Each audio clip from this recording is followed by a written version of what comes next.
An elderly immigrant grandmother has been bringing her grandson to your program for the past few months.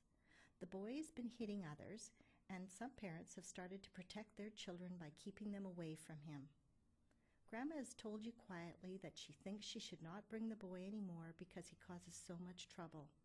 She tells you that he's the youngest child in the family and usually gets his own way at home. Our scenario was the elderly grandmother with the grandchild that was hitting. Our immediate action was to ensure that the grandmother felt welcome and that we had, the other parents, no matter how difficult, would make sure to do whatever we could to make her feel welcome and that she was in the right place for her and her grandchild, rather than leaving.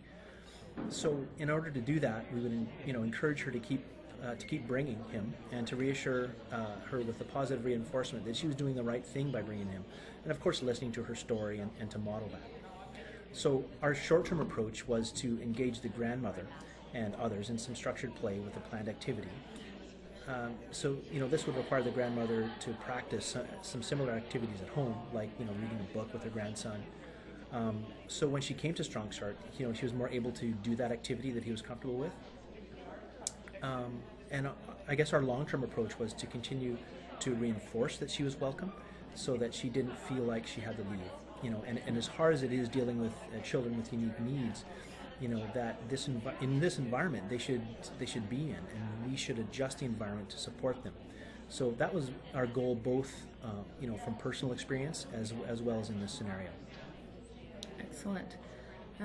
So what would you do during this process to protect, say, other children from being hit?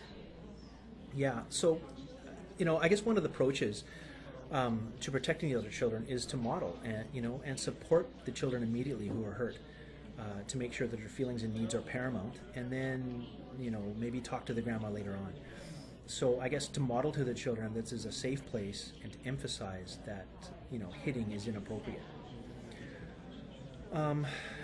And I guess another thing is, going into all-day K, remember that this is the child's work. And, it's hard sometimes when they hit a roadblock and we think it's all fun and easy. But, to these kids it can be really challenging. So the more that we can enforce that, the more we can elaborate on the concept with the parents, the better they're able to recognize that the children are in fact working hard. So another thing, you'll be working with cultures where that play isn't seen as important, that it's not part of learning. So there's a whole educational process around that. Are there any other comments that you could add?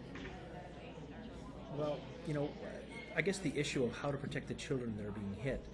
And I think if, this one child is notoriously hitting the other kids, as an adult, I think it's on us or the grandparent. We should be in close proximity so we can stop the child from hitting. Because even though that child doesn't have the language, the other children should still be protected. Very good point. Because your presence, your close proximity will deter that behavior, even though you may not need to intervene. Right.